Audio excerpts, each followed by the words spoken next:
Lake Maragang. Isang katawan ng tubig na hugis puso na may lawak na 22 ektarya na matatagpuan sa loob ng Mount Timolan Protected Landscape sa Zamboanga del Sur, Mindanao. Ang mga bisita ay karaniwang dumadaan sa Barangay Limas sa munisipalidad ng Tigbao na siyang pangunahing daan papunta sa Lawa.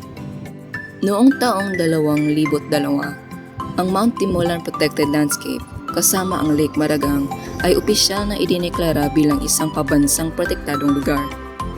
Mula noon, ang Lawa ay pinaunlad bilang isang ecotourism site na may mga pasilidad tulad ng function hall, comfort rooms, mini hostel, swimming decks, camping areas at mga kagamitan sa paglangoy, na nagiging dahilan kung bakit ito ay isang kaakit-akit na destinasyong panturismo sa lalawigan.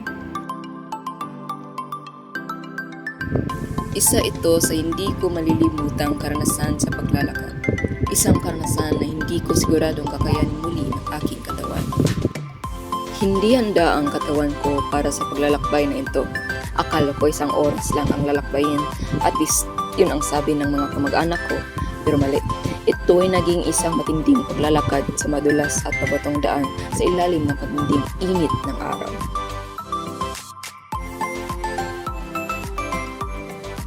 Ngunit sa magandang bahagi, nakikita ko ang mga kamangha-manghang tanawin ng kagubatan at kung gaano ito kalinaw at tahimik.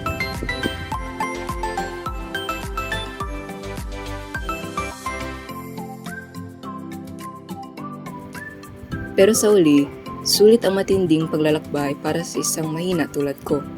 Ang Lawa ay isang napakagandang tanawin. Ang mga luntiang kagubatan, ang mga liliit na lodgings, ang mga tao roon ay magiliw at marami pang iba. When we finally entered the lake, I thought I was going to drown. It was so deep, but thankfully the life vest gave assurance. Naglaro kami ng mga pinsan ko hanggang sa mapasaya kami, ngunit nag-iingat pa rin kung sakaling matanggal ang aming vest. But that did not stop us.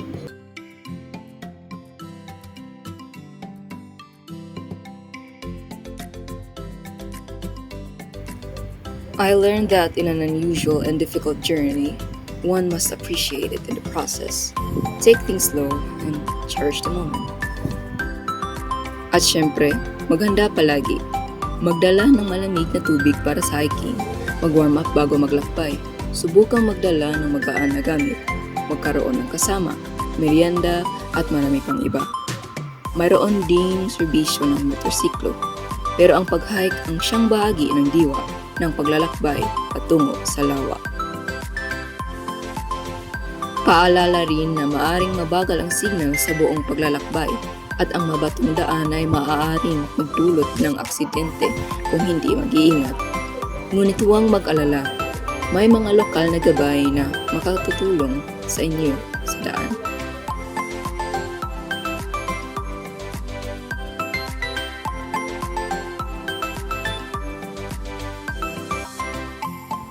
Sa tingin ko, ang paglalakbay na ito ay nagpapaalala sa akin na kailangan kong lumabas paminsan-minsan dahil ang mga kagandahan tulad nito ay maaari kong mamiss. Ang Lawa na ito ay nagpabuti ng ugnayan ng aming pamilya at sinubok ang tibay ng aking katawan.